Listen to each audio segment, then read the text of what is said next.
दोस्तों government job की तैयारी के साथ साथ अब आप बोर्ड एग्जाम की भी तैयारी डाउटनेट ऐप पर कर सकते हैं। सिर्फ आपको यहाँ पर क्वेश्चन का फोटो खींचकर अपलोड करना है और आपको उस क्वेश्चन का वीडियो सोल्यूशन सिर्फ 5 सेकंड के अंदर मिल जाएगा। तो बहुत ही बढ़िया ये ऐप है, इस ऐप का आप फ़ायदा उठाइए। यहाँ पर दोस्तों अब बोर्ड एग्जाम की भी तैयारी हो रही है, चाहे सीबीएसई बोर्ड हो, यूपी बोर्ड हो, बिहार बोर्ड या तमाम अलग अलग बोर्ड हो। Class 6 to 12 IIT JEE mains advance NEET level की तैयारी आप डाउटनेट ऐप से कर सकते हैं।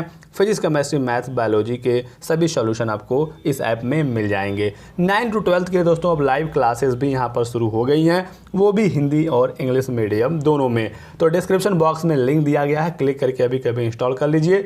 3 करोड़ छात्र ऑलरेडी इंस्टॉल कर चुके हैं। हेलो दोस्तों, मेरा नाम मोहम्मद कैसर और आप देख रहे हैं स्टडी चैनल। तो दोस्तों उत्तर प्रदेश के एडेड जूनियर हाई स्कूलों में भर्ती होनी है। कुल 1894 पदों पर भर्ती होगी, जिसमें 390 पद प्रधानाध्यापक के होंगे और 1504 पद सहायक अध्यापक के यहाँ पर होने वाले हैं। आप लोगों के सभी क्वेरीज का यहाँ पर हल दे दिया गया है। जो भी आपके सवाल थे सभी सवालों का जवाब मैंने दे दिया है। एक क्वेश्चन जो आप लोगों का लगातार आ रहा है वो है सब्जेक्ट कॉम्बिनेशन को लेकर कि इसमें सब्जेक्ट कॉम्बिनेशन मांगा जाएगा या नहीं मांगा जाएगा।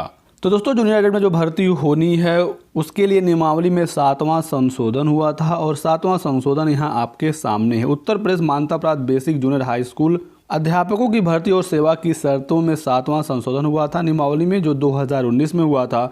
और उसी नियमावली के तहत ये भर्ती होनी है। जो भी योग्यताएं हैं वो इसी नियमावली के ही तहत होनी है।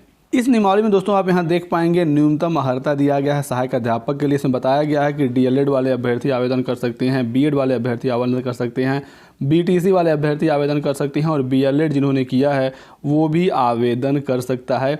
1 साल का जिन्होंने बीएड किया है विशेष शिक्षा में वो भी आवेदन कर पाएगा। तो दोस्तों यहाँ पर एलिजिबिलिटी को लेकर कोई दिक्कत नहीं है, सभी लोग फॉर्म भर सकते हैं। और यहाँ पर कहीं भी सब्जेक्ट कॉम्बिनेशन के बारे में कुछ भी नहीं कहा गया है।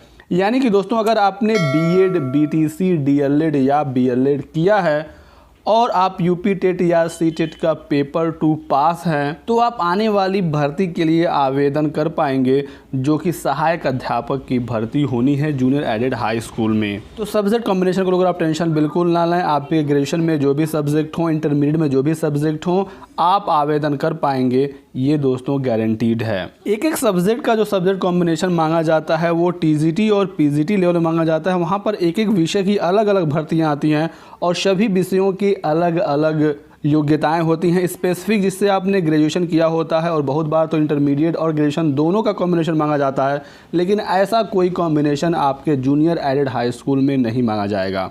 दूसरी चीज़ यहाँ पर दोस्तों ये हो सकता है कि जो भर्ती है आपकी 1504 पदों पर सहायक अध्यापक की, इसे 2 पार्ट में बांट दिया जाए, आर्ट और साइंस में।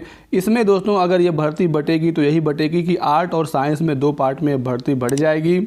और आपका यूपी टेट या सी टेट के पेपर 2 में आपने जो भी सेलेक्ट किया होगा, अगर आपने साइंस लिया होगा तो आप साइंस विषयों के लिए आवेदन करेंगे, अगर आपने सोशल स्टडी लिया होगा तो 8 विषयों के लिए आप आवेदन करेंगे। तो ये तो आपके ग्रेजुएशन के आधार पर ही आपने यूपी टेट या सी टेट का पेपर 2 आपने चयन किया होगा। तो भर्ती अगर ये 2 पार्ट में बढ़ती है तो आप उसी के हिसाब से आवेदन करेंगे जो भी पेपर 2 में आपने सब्जेक्ट लिया है। तो इसमें दोस्तों इतना ही होगा कि आपकी जो भर्ती हो 2 पार्ट में बटेगी और जो आपका सब्जेक्ट ग्रेजुएशन में होगा उसी हिसाब से आपने पेपर 2 में सब्जेक्ट सेलेक्ट किए होंगे और उस विषय के लिए आप आवेदन करेंगे। यहाँ पर एक विषय की अलग अलग भर्ती नहीं आएगी। जो मोस्ट प्रोबेबल चांस है वो यही है कि सोशल स्टडीज़ और साइंस एंड मैथ में ये भर्ती 2 पार्ट में बढ़ जाएगी। और अगर ये पूरी भर्ती एक साथ आई तो सभी लोग एक बार में ही आवेदन करेंगे, तो आपका यूपी टेट पेपर 2 में जो भी सब्जेक्ट हो उससे कोई मतलब नहीं रहेगा, सभी लोग एक साथ ही आवेदन कर लेंगे। और 2 पार्ट में बटी तो उसके बारे में भी मैंने आपको यहाँ पर जानकारी दे दी है। तो बिल्कुल भी टेंशन लेने की ज़रूरत नहीं है। तो आपने ग्रेजुएशन किया ही है, ग्रेजुएशन के आधार पर ही आपने यूपी टेट के पेपर 2 में अपना सब्जेक्ट सेलेक्ट कर लिया होगा और उसके आधार पर आप आवेदन कर लेंगे। अब अगर आपने यूपी टेट पेपर 2 में ही अगर गलत सब्जेक्ट का चयन कर लिया हो तो फिर आपका कॉम्बिनेशन नहीं बनेगा। मान लीजिए आपने बीटेक किया है और आपने यूपी टेट या सी टेट के पेपर 2 में सोशल स्टडीज़ ले लिया है तो फिर आपका सब्जेक्ट कॉम्बिनेशन नहीं बनेगा और इस तरह से तो आपका यूपी टेट भी वैलिड नहीं होगा, क्योंकि बीटेक बीएससी वाले छात्रों को मैथ्स एंड साइंस के 60 प्रश्न करने होते हैं पेपर 2 में और बीए वाले अभ्यर्थियों को सोशल स्टडीज़ सामाजिक अध्ययन के 60 प्रश्न करने होते हैं। अगर आपने बीए किया हुआ है और आपने मैथ साइंस ले लिया है तो फिर वो आपका यूपी टेट ही गलत है, आपका यूपी टेट ही वैलिड नहीं होगा। बाकी अगर आपने बीएड, बीटीसी, बीएलएड, डीएलएड वगैरह किया है तो आप तो आवेदन कर ही पाएंगे, चाहे पूरे पदों के लिए एक बार भर्ती आए या 2 पार्ट में ये भर्ती बट जाए। इसके अलावा और कोई दूसरा सब्जेक्ट कॉम्बिनेशन आपसे नहीं मांगा जाएगा। बाकी चीज़ें ऑफिशियल नोटिफिकेशन आने के साथ क्लियर होंगी। मैंने जो जानकारी यहाँ पर दी है आप यहाँ देख सकते हैं, ऑफिशियल नियमावली के आधार पर और अपने एक्सपीरियंस के आधार पर मैंने आपको ये अपडेट दिया है। कैसा लगा आपको ये वीडियो कमेंट करके जरूर बताइएगा। वीडियो को दोस्तों लाइक एंड शेयर कर दीजिएगा, चैनल को सब्सक्राइब कर लीजिए, बेल आइकन दबा लीजिएगा ताकि आपको इसी तरह की सभी महत्वपूर्ण जानकारियाँ मिलती रहें। Thanks for watching.